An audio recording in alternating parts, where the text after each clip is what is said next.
Bonjour. Aujourd'hui, on aborde un sujet, bon, un peu terre à terre, c'est vrai, mais tellement commun, les toilettes bouchées. Ce moment, toujours désagréable, où l'eau monte, on connaît tout ça, hein. Pour s'y retrouver, on va s'appuyer sur un guide pratique qui propose différentes solutions. Notre objectif, c'est de regarder ensemble ce que dit ce guide. On va commencer par les astuces les plus simples, puis on verra les trucs un peu plus costauds. L'idée, c'est de comprendre comment faire, bien sûr, mais aussi pourquoi ça marche, ou pas. Alors concrètement, on fait quoi quand ça arrive? Oui, c'est une bonne approche, parce que connaître ces méthodes, ça permet de réagir correctement. Souvent, on peut aggraver les choses sans le vouloir, ou même abîmer ses canalisations, Ah oui, ça arrive? plus souvent qu'on ne croit. Donc, savoir quoi faire, et surtout dans quel ordre, c'est une compétence utile. Ça évite du stress et potentiellement des frais. C'est une bonne partie du problème de régler, en fait. Tout à fait. Alors, on attaque par quoi? Face à la cuvette qui fait des siennes, le guide y propose quoi en premier? Alors, le guide commence par un truc assez doux. De l'eau chaude et du liquide vaisselle. Ah oui, pas direct les produits chimiques. Non, justement, l'idée c'est d'y aller doucement au début. C'est moins agressif. Le mécanisme est simple, l'eau chaude, attention, pas bouillante, hein. Le guide insiste là-dessus pour pas fissurer la cuvette ou abîmer les joints. D'accord. Juste très chaude du robinet, par exemple? Voilà, c'est ça. Cette eau chaude va aider à ramollir un peu tout ce qui bloque. Le papier, les résidus organiques, ça se désagrège un peu avec la chaleur. Purifiant. Oui, ça rend les parois du tuyau et le bouchon lui-même plus glissant. Du coup, une fois que c'est un peu ramolli, hop, ça part plus facilement. D'ailleurs, le guide dit que cette méthode eau chaude savon est souvent plus efficace que le bicarbonate et le vinaigre. Ah bon? Pourquoi ça? Justement, à cause de cette lubrification. Le bicarbonate de vinaigre, ça fait mousser, c'est chimique, mais ça ne lubrifie pas. Là, c'est plus une aide mécanique douce, en quelque sorte. Intéressant, je pensais que l'effervescence était le plus important. Alors comment on fait exactement d'après le guide? Le protocole? C'est assez direct. Bon, d'abord, si la cuvette est presque pleine, il faut y couper un peu d'eau. Logique, pour éviter que ça déborde quand on rajoute des trucs. C'est exactement. Ensuite, on verse une bonne dose de liquide vaisselle, le guide dit environ un verre, directement dans le trou si possible. Ok, un verre de liquide vaisselle et l'eau chaude. Combien? Alors là, il faut compter entre 3 et 5 litres d'eau bien chaude, mais, j'insiste, pas bouillante. L'eau la plus chaude du robinet, ou chauffée mais sans attendre l'ébullition, c'est parfait. Et on verse ça doucement? Oui, on verse, et après, le plus important, on laisse agir. Faut être patient. Environ 15 à 20 minutes, le temps que la chaleur et le savon fassent leur petit effet. D'accord. 15-20 minutes. Et après, on fait quoi? On tire la chasse? C'est ça. On croise les doigts et on tire la chasse. Si ça a marché, le bouchon remolli et lubrifié s'en va. Le guide ajoute une petite astuce pour les bouchons un peu plus coriaces. Ah oui? Toujours dans les solutions maison, hein, on peut mettre une tasse de bicarbonate de soude avant le liquide vaisselle. Ça peut aider à décomposer un peu plus sans être agressif. C'est vraiment la première étape à tenter. Simple et pas cher. C'est noté. Eau chaude, liquide vaisselle, éventuellement bicarbonate. Bon. Mais imaginons que ça ne suffise pas. L'eau reste là. C'est quoi la suite logique d'après notre source? Alors là, on sort l'outil classique, Ah, la fameuse ventouse. Le guide dit que c'est le meilleur allié. Pourquoi ce truc si simple et si efficace? parce que ça utilise un principe physique tout bête, mais puissant, la pression de l'eau. La ventouse, c'est pas juste pour faire joli.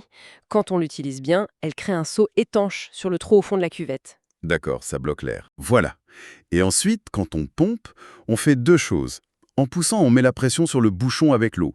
Et en tirant, on crée une succion, on aspire en quelque sorte. C'est ce va-et-vient pression-dépression qui fait le boulot. Exactement. C'est cette alternance qui secoue le bouchon, qui le décolle de là où il est coincé, que ce soit dans le siphon de la toilette ou un peu plus loin. C'est 100% mécanique, pas de produit, et le guide dit que c'est souvent très rapide pour les bouchons courants, genre trop de papier toilette. Mais j'imagine qu'il faut bien s'en servir, non? Il y a une technique. Le guide donne des conseils. Oui, oui, et c'est essentiel pour que ça marche. Le plus important, c'est l'étanchéité. La coupelle de la ventouse doit bien couvrir tout le trou et être sous l'eau. S'il n'y a pas assez d'eau, il faut en rajouter un peu. Ah, faut qu'elle soit immergée. Oui, pour qu'elle pousse de l'eau et pas de l'air, c'est plus efficace. Et ensuite, il faut pomper. Mais pas n'importe comment, vigoureusement, des mouvements amples, de haut en bas, pendant 1 minute ou deux. On doit sentir que ça force un peu. Si c'est trop facile, c'est que le seau n'est pas bon. Et on sait tout de suite si ça a marché? Normalement, oui. On entend souvent un bruit, un glou-glou, et on voit l'eau qui se met à descendre vite. Le guide dit que la plupart des bouchons classiques lâchent en quelques minutes comme ça. C'est vraiment l'outil numéro 1 après l'échec de l'eau chaude et du savon. Parfait. Bon, on a maîtrisé la ventouse.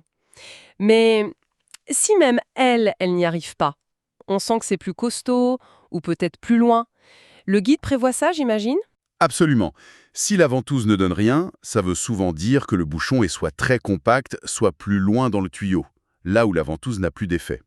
Et là, on passe à un outil un peu plus invasif. Lequel? Le furet. Ah, le furet. Là, ça devient plus sérieux, non? C'est quoi exactement et comment ça marche? Alors, le furet de plombier, en gros, c'est une longue tige en métal, très souple, souvent enroulée dans un truc rond, un tambour. Au bout, il y a une espèce de petite pointe ou un tire-bouchon ou une brosse pour attaquer le bouchon. Et de l'autre côté, il y a une manivelle pour faire tourner la tige. D'accord. Et le principe, c'est d'aller gratter le bouchon? C'est ça. On va chercher le bouchon physiquement, on l'insère doucement dans la cuvette, puis dans le tuyau. Faut y aller progressivement, on déroule le câble jusqu'à ce qu'on sente que ça bloque. Là, c'est le bouchon. Et une fois qu'on l'a atteint? À ce moment-là, on bloque le câble pour pas qu'il s'enfonce plus et on tourne la manivelle. En même temps, on pousse un tout petit peu et on fait des petits va-et-vient. Et ça fait quoi? Ça le casse, le bouchon, ou ça le ramène? Ça dépend un peu du bouchon et du bout du furet. Le fait de tourner et de pousser, ça peut le percer, le désagréger s'il est mou, comme du papier. Si le bout est en tire-bouchon, il peut aussi s'accrocher dedans, et là on peut essayer de le tirer doucement en arrière pour le sortir. Le guide dit que dès que l'eau recommence à couler, même un peu, c'est bon signe. On retire le furet et on teste en tirant la chasse. Ça a l'air efficace pour les cas récalcitrants. Mais il n'y a pas des risques. J'imagine qu'on peut abîmer quelque chose avec cet outil si on ne fait pas attention. Le guide en parle? Ah oui, et c'est un point très important que le guide souligne. Il y a plusieurs risques, faut être prudent. D'abord, ne jamais forcer comme un malade. Si ça bloque vraiment dur, on pourrait coincer le furet lui-même dans un coude du tuyau. Et là, bonjour la galère. Ah oui, d'accord. Ensuite, le bout en métal et la rotation, ça peut rayer l'émail de la cuvette. Et plus grave, si les tuyaux sont vieux ou un peu fragiles, en PVC par exemple, forcer avec le furet pour les fissurer ou même les percer. Donc oui, c'est efficace, mais il faut y aller avec délicatesse. Prudence, prudence. Bon à savoir. Efficace, mais à manier avec précaution. Est-ce qu'il y a autre chose entre la ventouse et le furet? Une solution, je sais pas, plus puissante que la ventouse, mais moins risquée que le furet. Le guide mentionne d'autres options? Oui. Il cite une autre possibilité, qu'on trouve facile en magasin de bricolage, le déboucheur à pompe. C'est un peu comme une super ventouse, en plus puissant. Un déboucheur à pompe. Quelle différence avec la ventouse normale? Alors, ce qui est intéressant et que le guide explique bien, c'est que ça ne marche pas pareil. La ventouse classique, elle bouge l'eau, crée de la pression et de la succion. Le déboucheur à pompe, lui, il envoie une grosse pression d'air d'un coup dans le tuyau. De l'air comprimé, en fait. C'est un peu ça.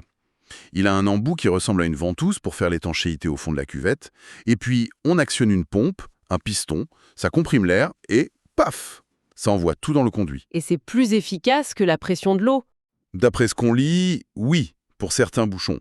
Cette grosse pression d'air peut vraiment pousser le bouchon, le forcer à se casser ou à avancer plus loin où il ne gênera plus. Le guide dit que c'est pas mal pour les bouchons compacts ou un peu plus profonds, là où la ventouse fatigue un peu. C'est plus puissant que ce qu'on peut faire à la main avec une ventouse simple. Et c'est facile à utiliser? Le guide dit comment faire? Oui, l'utilisation est décrite comme assez simple. Comme la ventouse, il faut bien placer l'embout pour que ce soit étanche, ensuite on pompe pour mettre la pression et on la relâche d'un coup. On peut recommencer si besoin, c'est une version boostée de la ventouse quoi. Plus de puissance, mais sans devoir insérer un truc dans le tuyau comme le furet. Ça peut être un bon compromis. D'accord, eau chaude, savon, ventouse, furet, pompe. Bon, on a une bonne panoplie là, mais soyons honnêtes, des fois rien ne marche, ou alors ça revient tout le temps. À quel moment le guide dit stop, on arrête les frais et on appelle un pro, un plombier? C'est quoi les signes qui disent là, c'est plus pour moi? Le guide est assez clair là-dessus. Le premier signe évidemment, c'est quand on a tout essayé, méthodiquement, et que l'eau ne s'écoule toujours pas. Là, bon, il y a de fortes chances que le problème soit au-delà de nos moyens. Un autre signe très important, c'est quand ça revient tout le temps. Si les toilettes se bougent souvent, même si on arrive à les déboucher à chaque fois, c'est qu'il y a un souci de fond, plus grave qu'un simple amas de papier. Et si ça commence à déborder, là c'est l'alerte rouge j'imagine.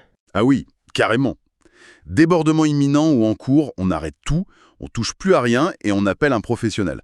Un dégât des eaux, ça coûte cher et c'est une vraie galère. Vaut mieux pas jouer avec ça. Et qu'est-ce qui pourrait causer ça, d'après le guide? Un bouchon super tenace ou qui revient tout le temps, ça peut cacher quoi? Le guide évoque plusieurs causes possibles.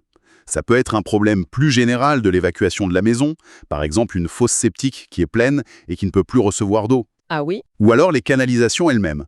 Elles sont peut-être vieilles, pleines de tartre, ce qui réduit le diamètre. Elles peuvent être fissurées, ou même s'être affaissées un peu dans le sol.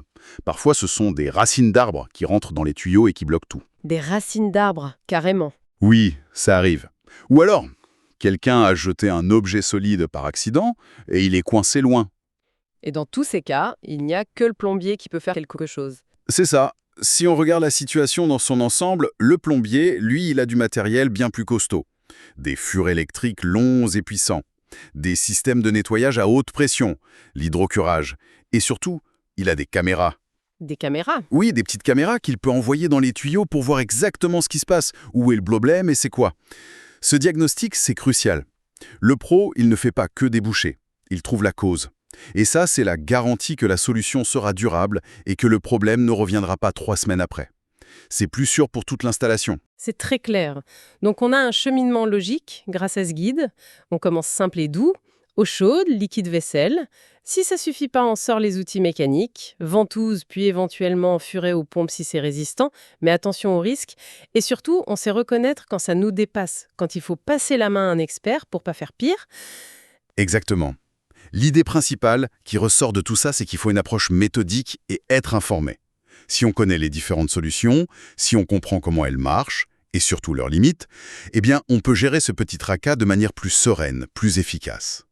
On a plus de chances de régler ça soi-même, sans trop de frais. Et on évite de faire des bêtises qui coûtent cher. C'est juste du bon sens, finalement, face à un petit problème qui peut vite devenir gros si on s'y prend mal. Tout à fait. Et pour finir notre exploration, une petite pensée que ça soulève. Au-delà de juste déboucher le truc sur le moment, qu'est-ce que ça apporte de comprendre cette hiérarchie des méthodes? De savoir pourquoi le savon aide, comment la pression agit, où sont les pièges du furet? Est-ce que ça change un peu notre façon de voir ces petits incidents du quotidien?